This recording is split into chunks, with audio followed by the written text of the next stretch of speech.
너희일까 보냐라고 하는 제목으로 은혜를 나누려고 합니다. 우리 그리스도인들 하나님을 섬기면서 예수님을 구주로 믿고 따르는 우리 그리스도인들은 세상 사람들이 모르는 특별한 사람들입니다. 이 특별함은 우리가 특별나서가 아니라 믿는 모든 자에게 하나님께서 베푸시는 그 은혜로 말미암아 아주 특별한 사람들이 되었습니다. 그래서 믿지 않는 사람들은 당연히 모르겠죠.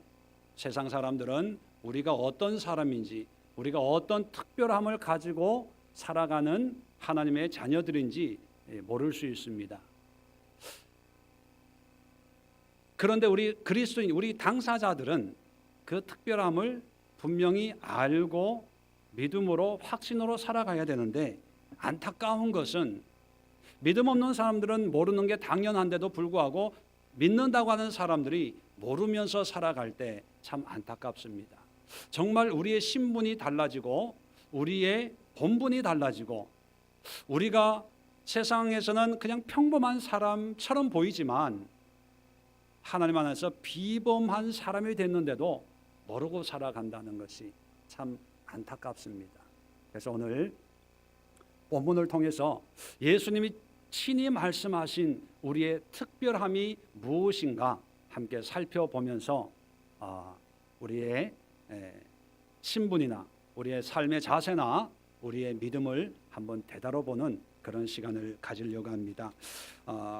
오늘 본문 가운데 22절부터 12장 22절부터 예수님이 말씀하시는 이 말씀의 내용은 염려에 관한 것입니다. 염려. 22절에도 무엇을 입을까 염려하지 마라.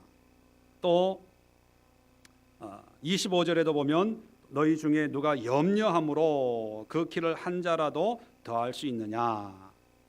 또 26절에도 그런즉 작은 일도 하지 못하면서 어찌 다른 일들을 염려하느냐. 또 29절에도 끝에 보면 근심하지 말라. 염려, 근심 이런 말씀을 쭉 하면서 오늘 이 백합화에 관한 말씀을 우리에게 전해주고 있습니다. 여러분 염려 많이 하시죠? 근심 없는 분 아멘. 나는 염려가 없고 예수님 때문에 늘 감사합니다 하시는 분만 아멘. 참 큰일 났네요.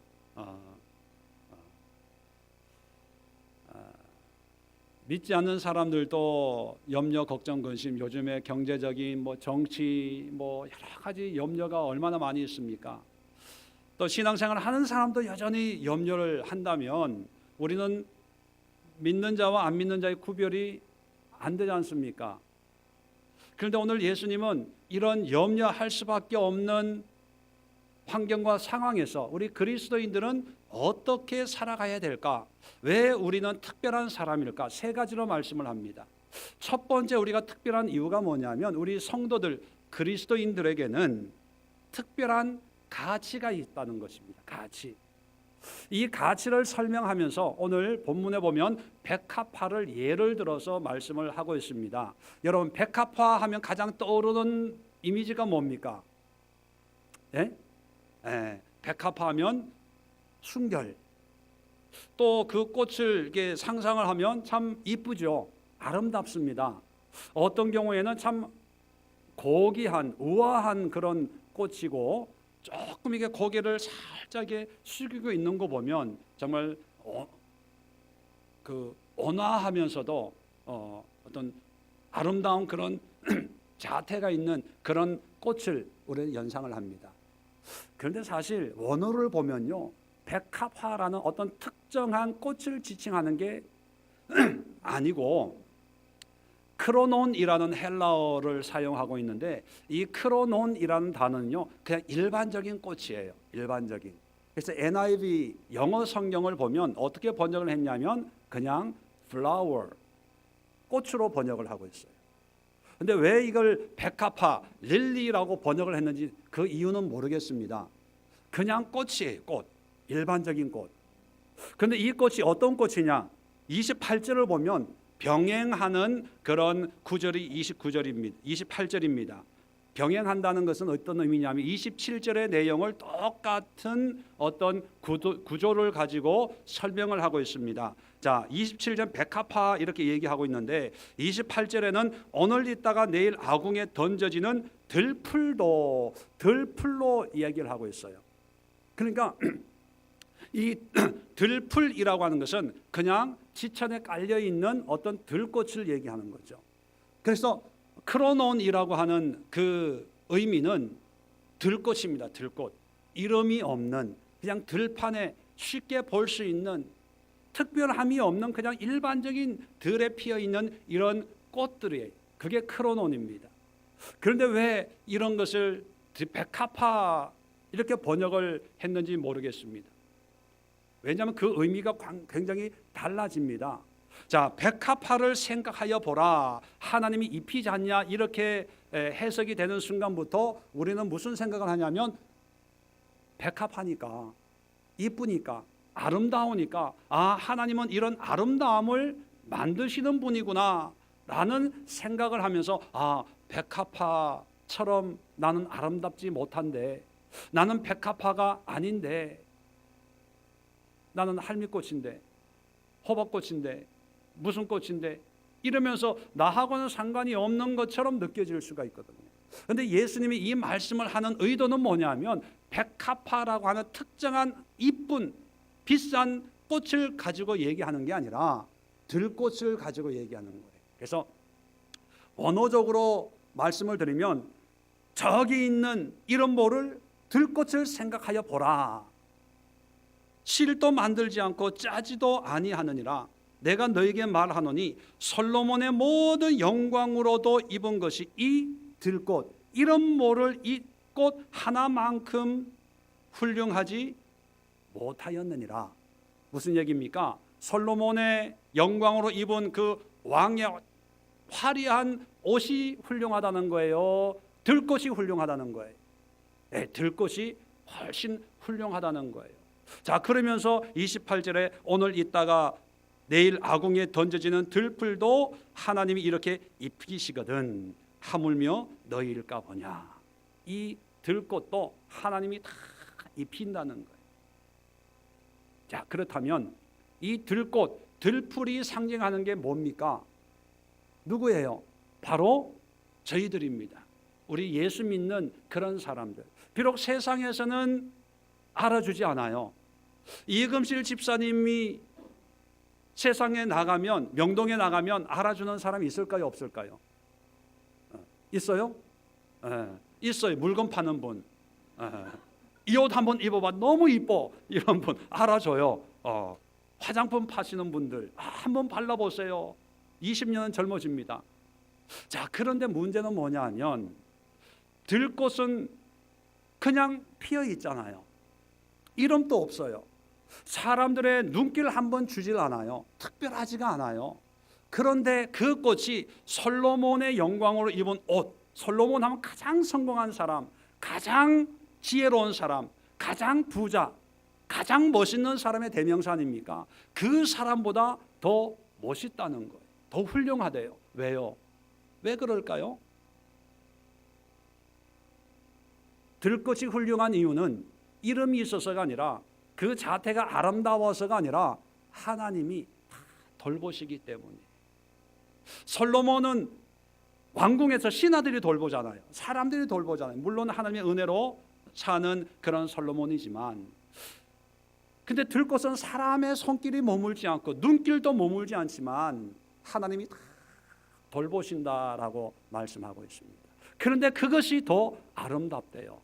자, 이 들꽃의 가치는 이름에 있는 것도 아니고 외모에 있는 것도 아니고 그 들꽃이 자라는 위치나 어떤 토양에 있는 것도 아니라 하나님께 있다는 것입니다. 자, 그래서 우리 그리스도인들은요, 우리의 가치를 어디에서 찾아야 됩니까? 하나님 안에서 찾아야 된다는 거예요. 우리는 들꽃 중에 한 사람입니다. 세상에 수많은 사람들이 있지만 하나님께서 우리를 이 김포에, 장기동에, 구례동에, 마산동에, 그리고 이 가정에, 이런 직장에 그냥 심어 놓으셨습니다. 그래서 우리는 우리 자신을 사랑하지만 세상은 나를 몰라요.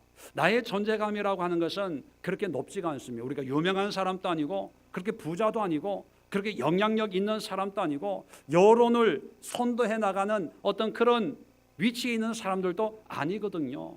그냥 보면 내세울 곳 없는 그런 일반 서민들입니다. 소시민들이에요. 그냥 한 인간에 지나지 않습니다. 그런데 하나님은 우리가 솔로몬의 영광으로 입은 옷보다 더 훌륭하고 아름답고 귀하다 이렇게 말씀하는 이유는 우리가 똑똑해서가 아니라 하나님이 우리를 입히시고 인도하시고 간섭하시고 하나님이 함께하기 때문이죠. 다시 말씀드리면 들것의 가치가 하나님이라면 우리의 가치는 누굽니까? 똑같이 하나님이라는 거예요. 이게 하나님이 우리에게 주신 특별한 은혜예요.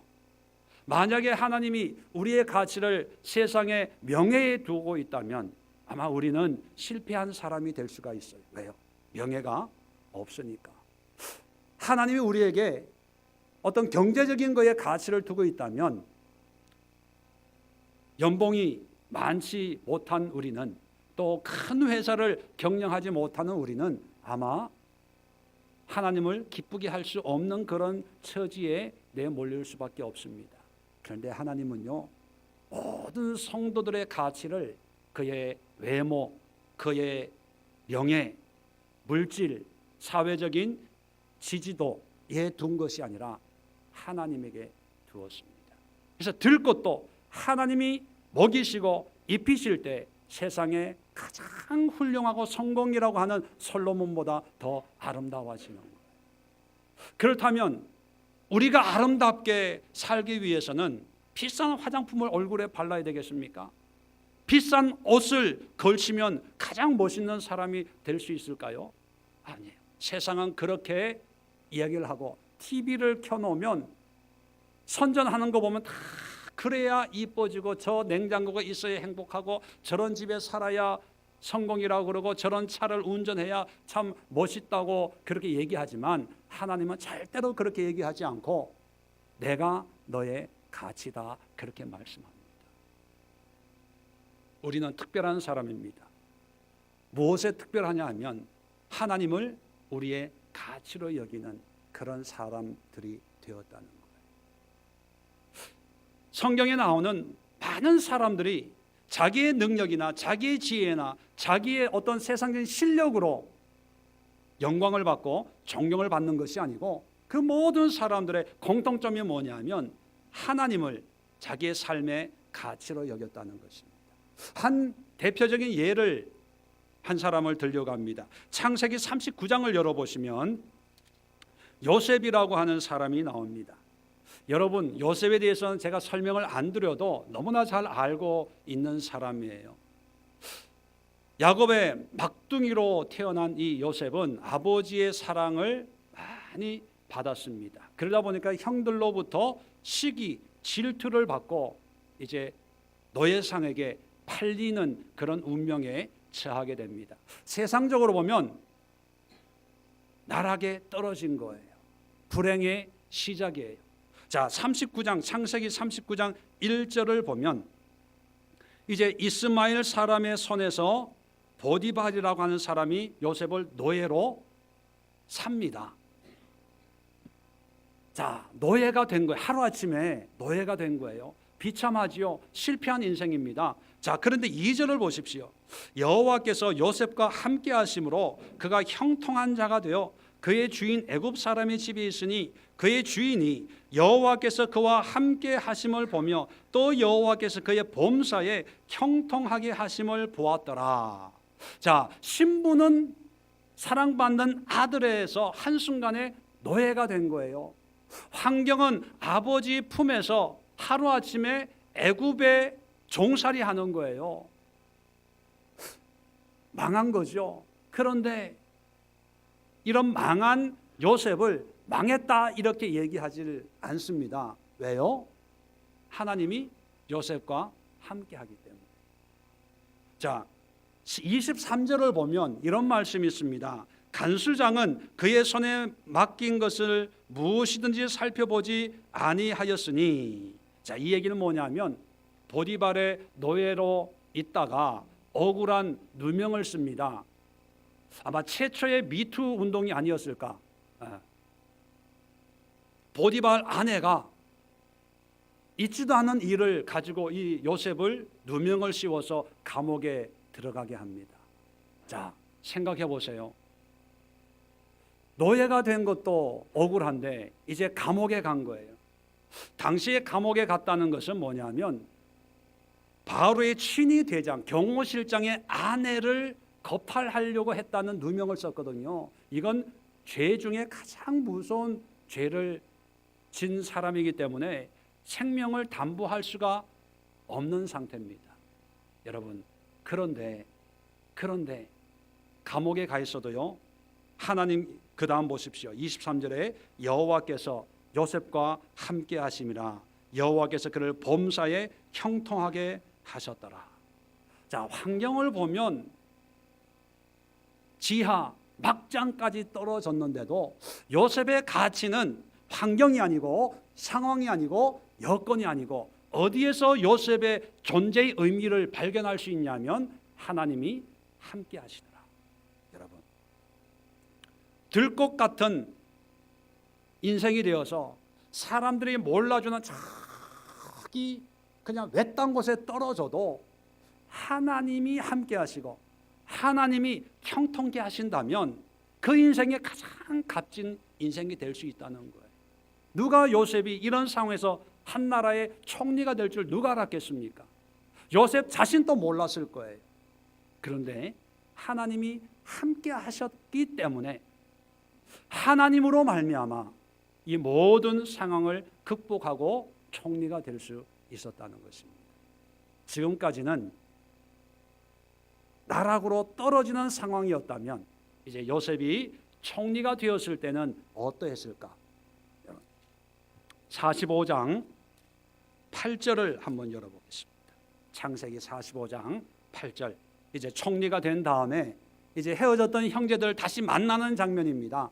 만나는 장면에서 이렇게 이야기합니다. 5절 먼저 볼까요? 자, 형들을 만난 다음에 당신들이 나를 이곳에 팔았다고 해서 근심하지 마소서, 한탄하지 마소서. 하나님이 생명을 구원하시려고 나를 당신들보다 먼저 보내셨나이다.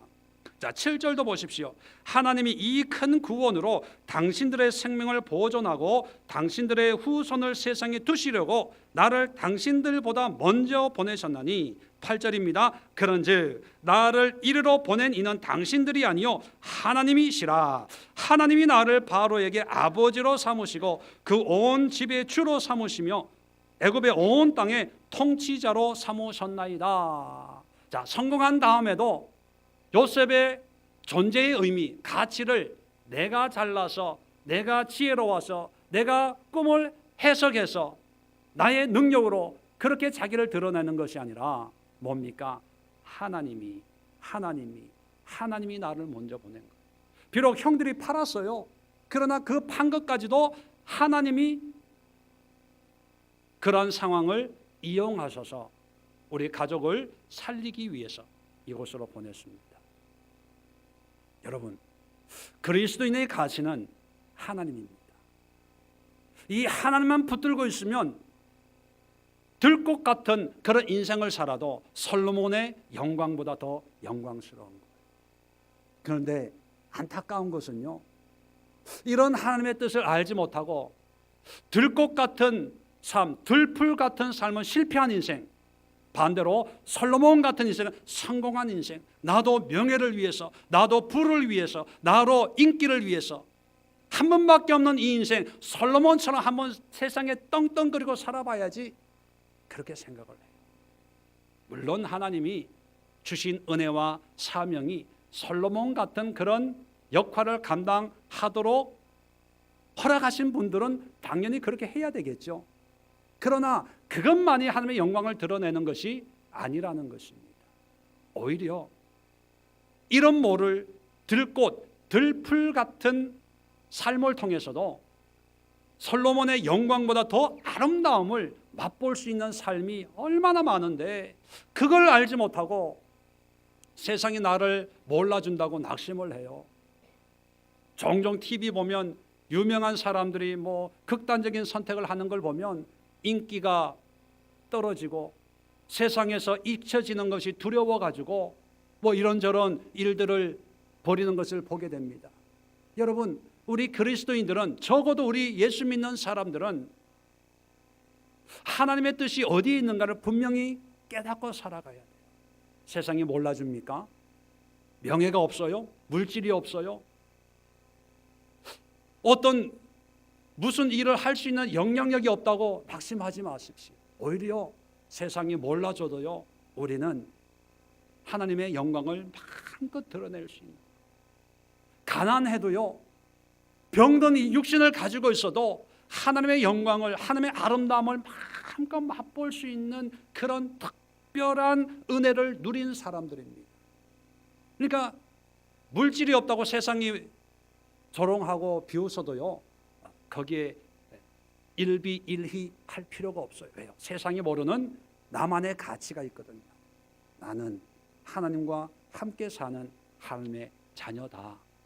이것만 깨달으면요, 그냥 장기동에 살아도 저기 미국 트럼프 뭐 이런 유명한 사람들이 하나님의 일을 한다고 큰 소리 뻥뻥 치고요, 훌륭한 선교사님들이 선교를 이렇게 하고, 훌륭한 목회자들이 내가 목회를 이렇게 하고 몇 명을 전도하고 몇 명을 세례를 주고 이래도 그분들에게는 하나님이 베푸신 은혜가 그런 모습이라면 나는 이름도 없이, 존재도 드러나지 않지만 우리의 가정에서, 우리 일터에서, 우리 예수의 교회에서, 우리가 있는 삶의 모든 상황과 환경에서 그들 못지않은 아름다움을 드러낼 수 있는 그런 특별한 은혜가 나에게 있다. 그래서 어깨를 피십시오. 기죽지 마십시오. 기죽을 필요가 없어요. 그리고 낙심하거나 절망하거나 낭망할 필요가 없습니다. 그래서 예수님이 염려하지 마라, 염려하지 마라, 근심하지 마라, 그렇게 말씀하고 있습니다. 우리의 가치는 하나님이에요. 예수님이에요. 예수님만 붙드십시오. 그것이 성공이고 그것이 형통일 줄로 믿습니다. 별로 아멘은 안 하시는데 그래도 돈이 좋아요? 하나님, 그래도 솔로몬처럼 한번 왕궁에 한번 살아봐야 되지 않겠습니까? 뭐 그런 감동이 있는 분은 그렇게 사십시오. 뭐 어쩔 수 없어요. 뭐 그렇게 살고 싶다는데. 그런데 그렇지 않아도 특별한 은혜가 있다는 것을 여러분 잊지 마시기를 주의 이름으로 축원을 드립니다. 두 번째, 우리가 특별한 사람인 이유는 우리에게는요, 놀라운 생명력인 생명력, 하나님이 우리에게 주신 생명. 몇 주에 걸쳐서 하나님이 생기를 불어넣어서 진흙으로 만들어진 우리가 생영이 되었다, 그렇게 말씀을 드렸습니다. 하나님이 우리 믿는 자에게 특별한 생기, 생명력을 주었는데 그것을 들풀로 비교하고 있습니다. 여러분, 솔로몬과 들풀을 비교하고 있는 것은 하나의 상징적인 비유법이죠. 들풀이라고 하는 것은 가장 가치 없고 하찮고 보잘것없는 것을 상징한다면, 솔로몬은 가장 성공하고 가장 권세 있고 가장 부유한 화려한 삶을 사는 그런 사람을 비유하고 있습니다. 그런데 이렇게 비유하면서 들꽃이 더 훌륭하다라고 하는 이유는 뭡니까? 여러분, 솔로몬은 한 시대를 살다가 그 시대에 마감을 했습니다. 근데 들풀도 보면 오늘 본문 28절에 보면 오늘 있다가 내일 아궁에 던져지는 하루살이 들풀이에요. 하루살이 이 들풀도 그러한 솔로몬의 영광보다 더 훌륭하다라고 하는 이유가 뭐냐 하면, 솔로몬은 죽고 끝나요. 근데 들풀은 하루 살아도 그냥 그걸로 끝납니까? 아니면 들풀은 또 꽃을 피웁니까? 또 꽃을 피워요. 왜? 생명력이 있기 때문에. 생명력. 그런데 이 생명력은 어디에서 나오냐? 어디에서 나오냐? 여러분, 민들레 한번 생각해 보세요. 민들레가 바람에 불려서 날아와서 그 땅에 떨어집니다. 그 땅에 떨어지는 그 땅은 민들레가 정할 수 있어요, 없어요? 못 정해요. 누가 정합니까? 바람이 정하는데, 바람이 정하는 것은 곧 하나님이 이거 저거, 어떤 민들레 씨앗은 밭에 떨어지고 논에 떨어지고 산천에 다 떨어지잖아요. 자, 그런데 이 민들레 씨가 돌밭에 떨어졌는데 불평합니다. 왜 내가 여기 떨어져야 돼? 나는 산에 푸른 잔디밭에 떨어지고 싶은데 왜 나는 돌밭에 떨어져? 싫어. 나 옮겨갈 거야. 이러는 씨가 있을까요, 없을까요? 없어요. 민들레 씨는 어디에 떨어지든지 거기에 떨어져서 뿌리를 내리고 줄기를 내고 민들레 꽃을 피우고 이제 때가 되면 꽃이 지고 또 씨가 맺혀서 또 바람이 불면 또 흩어지는 거예요. 여러분, 예수님께서 우리를 들꽃, 들풀에 비유하는 이유는 우리가 좋은 환경에 살기 때문에, 우리가 원하는 상황과 여건에 살기 때문에 들꽃으로 비유하는 게 아니고, 들꽃은 자기가 원하든 원치 않든 하나님이 심어 놓으신 곳에 뿌리를 내리고 열매를 맺는 특성이 있거든요. 생명력이 있다는 것입니다. 솔로몬은 왕궁이 가장 좋고 편안하고 또 왕궁을 더 크게 지어서 이것이 나의 업적이다 라고 하면서 막 외국의 사신들에게 왕궁을 자랑하면서 한평생을 살았습니다. 누구나 선호하는 곳이 왕궁 아니겠습니까? 그런데 들꽃은 그런 화려한 왕궁만 추구하는 것이 아니라 하나님이 가라는 곳에 가고 있으라는 곳에 있고, 그곳이 옥토든 돌밭이든 가시덤불이든 정말 좋은 잔디밭이든 거기에 상관하지 않고 거기에 뿌리를 내리는 거예요. 거기에서 생명을 약동시키는 거예요. 거기서 하나님이 입히시고 먹이시는 아름다운 하나님의 솜씨를 드러내는 거예요. 저기 초원에 떨어진 들꽃은 누가 봐주기 때문에 거기서 뿌리를 내리는 걸까요? 아니에요. 보는 사람 없어도 그냥 내가 하나님이 여기에 나를 떨어뜨려 놨으니까 그냥 누가 보든 안 보든 그냥 뿌리를 내리고 자라서 꽃을 피우는 거예요. 지나가는 사람이 이쁘다 아름답다라는 말을 듣고 싶어서 거기에 꽃을 피우는 게 아니라 그냥 거기에 있으라고 하니까 거기서 보든 안 보든 거기서 꽃을 피우는 거예요. 이게 생명력이거든요. 불교에서는요, 연꽃을 특별하게 여깁니다. 연꽃. 그래서 뭐 가보신 분들 뭐 있는지 모르지만 부처가 앉아 있는 그 보좌도 연꽃으로 이렇게 장식을 하고, 뭐 문에도 뭐 하여튼 뭐 연잎 연꽃을 아주 특별하게 여기거든요. 왜냐하면 이 불교에서 연꽃은 특별한 의미가 있는데, 이 석가모니가 태어날 때, 출생할 때 그 어머니가 마야 부인이거든요. 마야 부인 옆구리에서 태어났다 이렇게 얘기합니다. 옆구리에서 태어나가지고 사방으로 7걸음을 걸으면서 외쳤대죠. 천상천하 유아 덕존. 그렇게 외쳤는데, 이 석가모니가 7발걸음을 걸을 때마다 그 자리에 연꽃이 솟아올랐다 이렇게 이야기를 합니다. 우리가 뭐 동정녀 탄생이나 그쪽이나 거의 비슷해요. 그러니까 뭐 이것 가지고 뭐 태어나자마자 어떻게 아기가 걷냐 이렇게 뭐 따질 필요는 없지만, 왜 연꽃을 특별하게 여기냐 하면, 여러분 연못 가보셨죠? 연못은 깨끗한 못이 아니라 더럽고 뭐 이렇게 시궁창 같은 이런 더러운 물에 연이 자라거든요. 근데 연이 그런 물에 자라지만 연꽃을 보면 참 순결하고 깨끗한 그런 자태를 드러냅니다. 그리고 연잎을 보면 물이 떨어지면 어떻게 돼요? 물에 젖어요, 안 젖어요? 안 젖어요. 물이 턱 떨어지면 동그랗게 이렇게 구슬처럼 보입니다. 그리고 물이 똑똑 떨어졌다가 어느 정도 이 연잎을 보면 중간에 이렇게 오목하게 파여 있거든요. 물이 어느 정도 떨어져서 물이 채이면 이 연잎이 한번 휘청해요. 휘청하면 거기에 모여있던 물들이 한 방울도 남지 않고 또르르 굴려가지고 똑 떨어져요.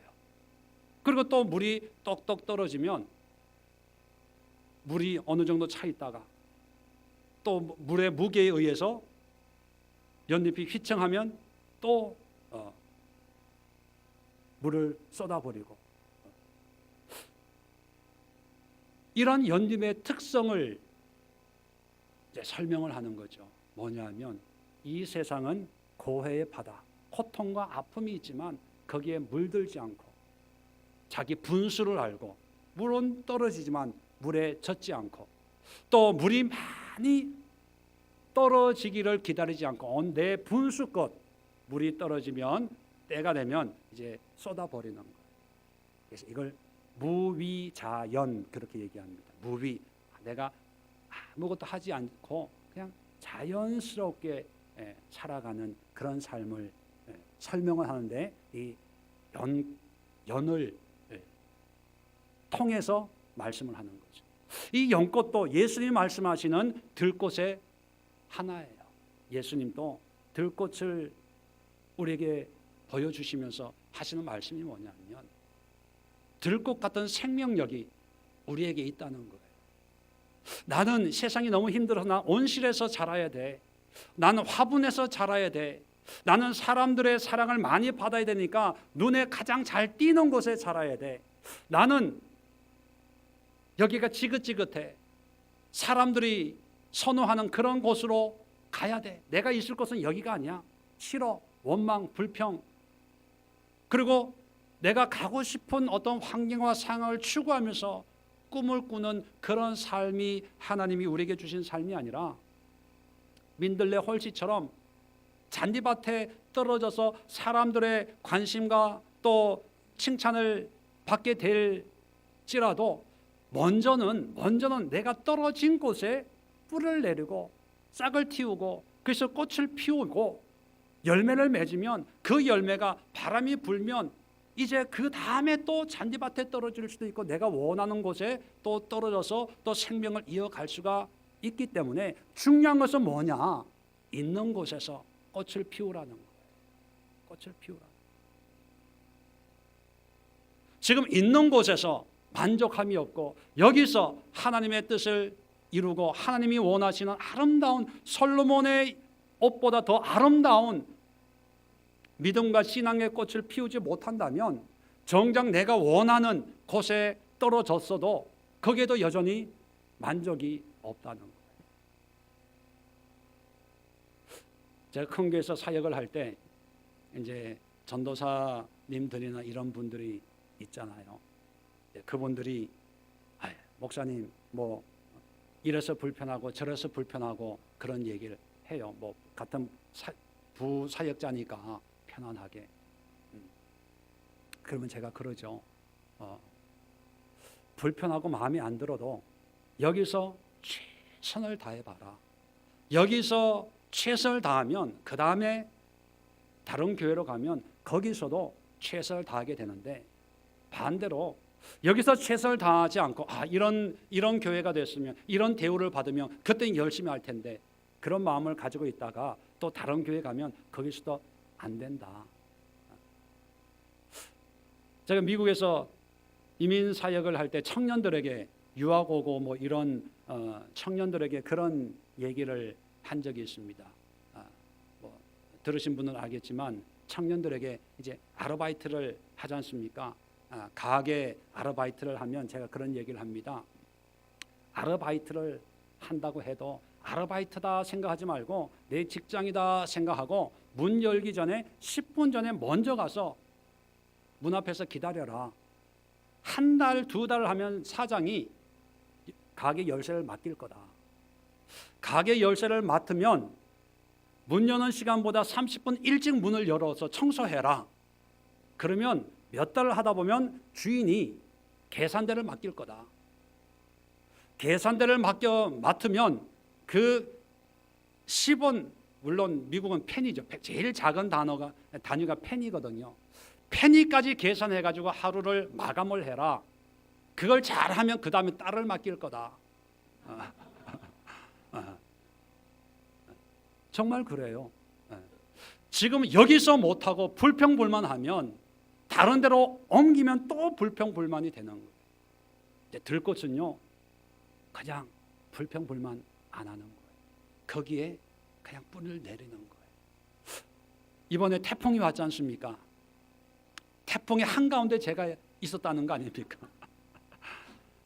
5월 달에 미국에서 손님이 온다고 해서 5월 달에 예약을 해놨거든요. 그러니까 이 폭염에 오는 태풍도 다 돌아가니까 나는 설마 내가 가는 이 주간에는 태풍이 없겠지, 그렇게 생각을 하고 갔는데 해필이면 다 지나가는 태풍이 정통으로 온다는 거 아닙니까? 원래는 목요일 저녁에 와가지고 금요일 하루 준비를 하고 토요일 날 3시에 이분들이 미국을 가야 돼요. 그런데 목요일 비행기가 취소가 된 거예요. 그러니까 뭐 하루 늦게 오는 건 괜찮지만 미국을 못 가니까, 미국을 못 가면 비행기 티켓을 편도로 끊는데 170만 원 한 사람 앞에. 이틀은 그저 바람이 불어도 이렇게 뭐 여기저기 뭐 다닐 수 있는데 스케줄이 다 망가진 거죠. 이제 3일째 수요일 목요일은 뭐 비가 뭐 억수가 치고 바람이 오니까 나다닐 수도 없고, 나다녀도 이게 마음은 이제 딴 데가 있는 거예요. 염려, 걱정, 불안. 그리고 문자가 오는데 우리가 밀려가지고 목요일 6시 5분 비행기가 밀려가지고 주일날 5시 비행기로 연기가 된 거예요. 오려면 주일날 5시에 와야 되는 거예요. 이게 말이 안 되잖아요. 예배도 있고 미국도 가야 되는데, 그러니까 다니면서도 마음이 불편한 거예요. 그래서 안 되겠다 해가지고 차도 뭐 렌트하고 방도 렌트했는데 이게 다 만료가 됐으니까 하루를 더 자야 되는데 방이 없어요. 공항 주변은 5만 명이 매여 있었다니까. 5만 명이. 그러니까 어떻게 해가지고 방을 하나 얻어가지고 거기에 가서 야, 우리가 이러고 있지 말고 예배 드리자 해서 6명이 아이들까지 모여서 밥 먹고 예배를 드렸어요. 예배를 드리면서 자, 우리가 5월 달에 예배를 예약을 해놓은 거기 때문에 우리가 뭐 알고 한 것도 아니고 태풍이 온다고 얘기는 하지만 우리 인위적으로 한 게 아니니까 반드시 하나님이 뭔가 뜻이 있어서 이런 것도 경험케 된 거니까 오늘 이 말씀을 우리가 함께 읽고 함께 기도하고 오늘 이 말씀을 통해서 감동이 되는 대로 우리가 함께 돌아가면서 기도를 합시다. 그랬어요. 그래서 예배를 간단하게 드리고 자, 함께 기도하면서 감동이 되시는 분들은 기도를 인도해 주시면 좋겠습니다. 하고 이제 눈을 감고 한 사람 한 사람 기도를 하는데 어떤 분이 이렇게 기도하는 거예요. 하나님, 날씨 때문에 태풍이 온다 그래서 내일은 꼭 가야 되는데 못 가면 이제 수백만 원의 경제적인 피해뿐만 아니라 모든 게 이게 뒤죽박죽 되는 상황에서 마음으로 불평을 했습니다. 내가 원하는 대로 내 뜻대로 안 된다는 것 때문에 원망하고 한탄하고 말로 내 감정이 섞인 그런 말들을 내뱉었습니다. 하나님 용서해 주세요. 이 또한 하나님이 허락하시는 하나님의 역사인데 하나님의 뜻을 따르기보다는 나의 원함, 나의 편안함, 나의 어떤 삶을 생각하고 나쁜 말들을, 나쁜 생각을 했습니다. 하나님 용서해 주시고 이제 모든 것을 감사할 수 있는 그런 마음으로 바꿔주세요. 그렇게 기도하고 또 그 기도를 받아서 또 다른 분이 또 그렇게 기도를 하는 거예요. 그래서 처음에 너무 답답해서 예배 드리기 시작을 했는데 예배 드리고 나서 이제 태풍은 몰아쳐고 밖에는 바람이 쉥쉥 불어도요, 아, 감사하다. 이 또한 하나님의 역사라면 우리는 거기에 순종하면서 오히려 감사해야 되는 거 아니냐. 감사하자. 내일 맡기고 감사하고 그냥 내일 아침 일찍이 공항에 가가지고 그냥 기다리자. 기다리다 보면 뭔가 나오겠지. 자, 자자. 잤어요. 그리고 그 다음날 아침 8시 반에 제주 공항에 가가지고 그냥 기다리죠. 대기로 이름 써놓고 12시간 기다려가지고 왔어요. 12시간. 아마 방송에서 아마 내 모습이 찍혔지 않았나. 누가 보니까 MBN인가 거기서 나 같은 신령한 목사 머리 하얀 분이 반바지 입고 쭈그리고 앉아 있는 것을 봤다는 그런 목격자가 나타났습니다. 뭐 각 방송국에서 뭐 바글바글 하니까요. 제가 하나 깨달은 게 뭐냐면 우리는 우리 스케줄대로 해야 돼요.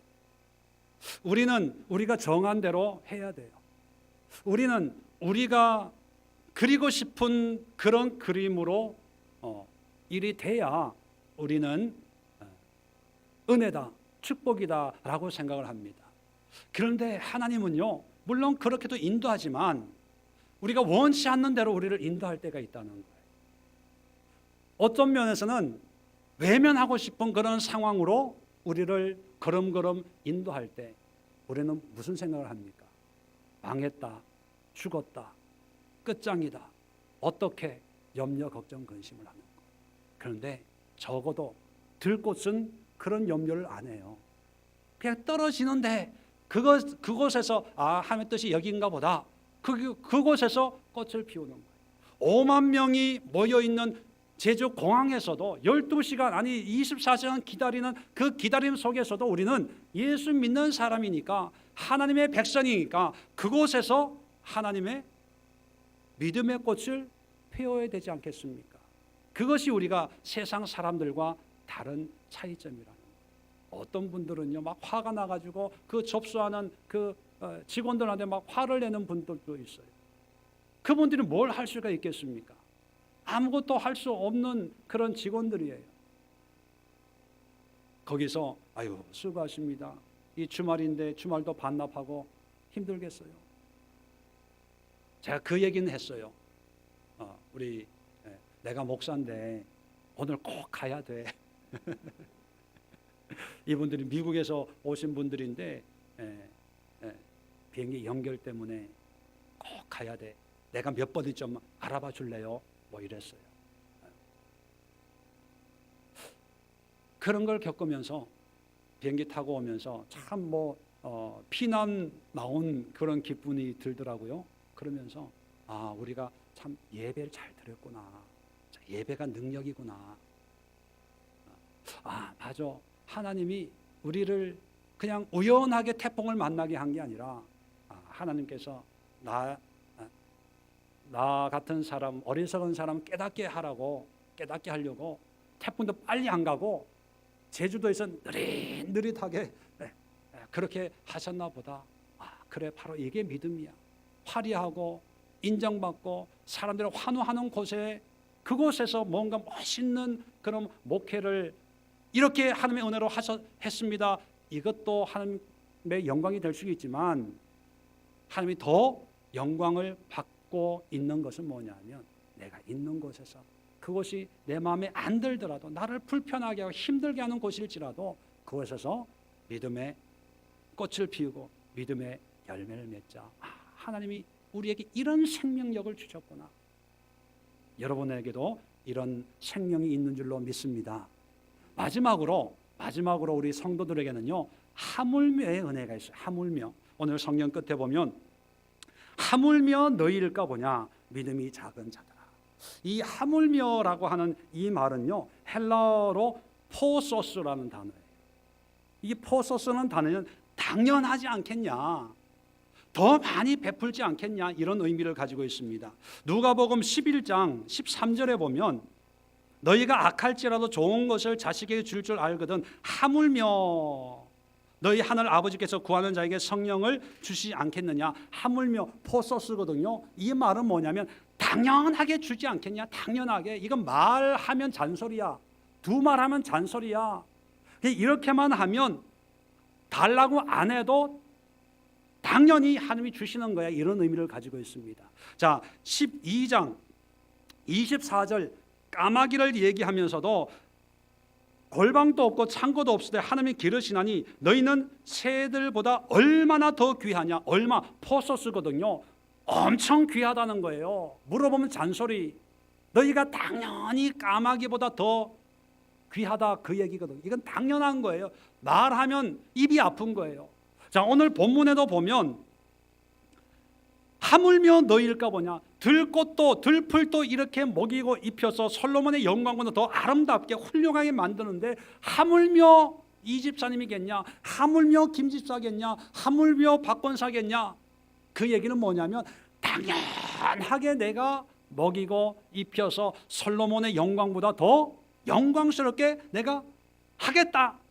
그런 하나님의 의지를 말씀하고 있는 거예요. 여기에는 어떤 오차가 생길 수도 없고 할 수도 있고 안 할 수도 있고 그런 게 아니고 100% 하겠다는 거예요. 우리는 들꽃 같은 인생을 살고 민들레 같은 정처 없이 어디로 날아가야 될지도 모르는 그런 삶을 살고 있어도요, 하물며의 은혜를 누리는 사람이에요.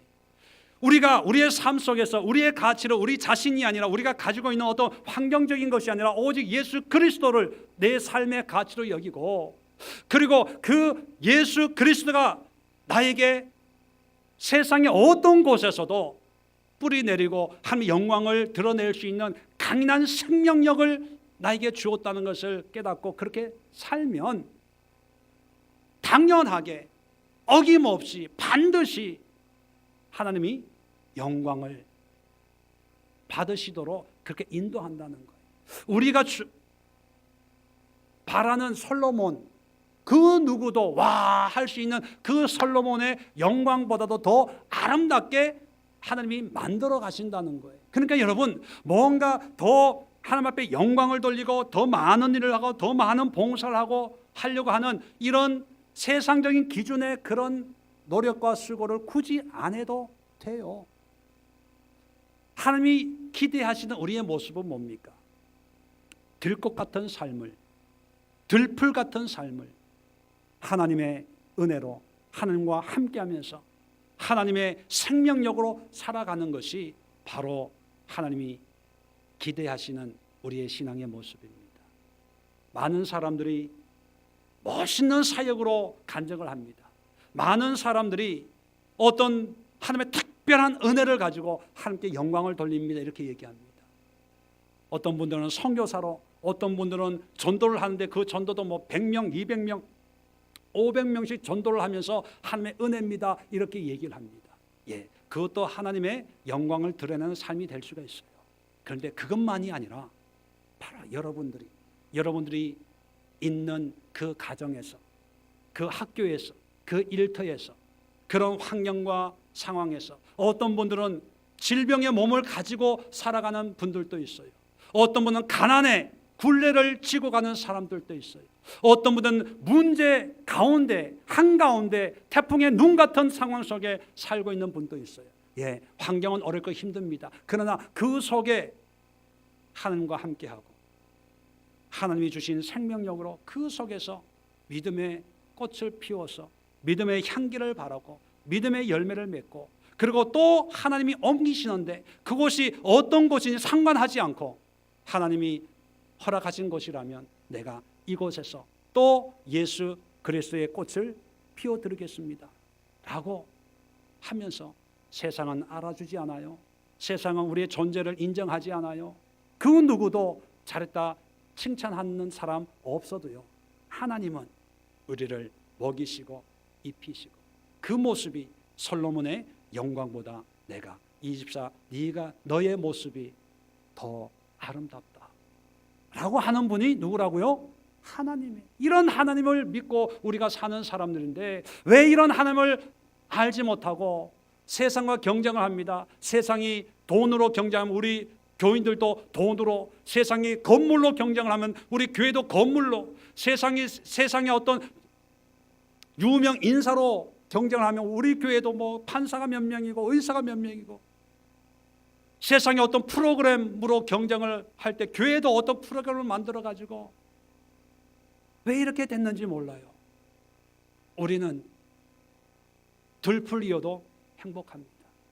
우리는 들꽃이어도 늘 감사할 수 있어요. 이런 은혜를 날마다 누리면서 살아가는 여러분들 될 수 있기를 주의 이름으로 축원을 드립니다. 기도합니다. 좋으신 하나님,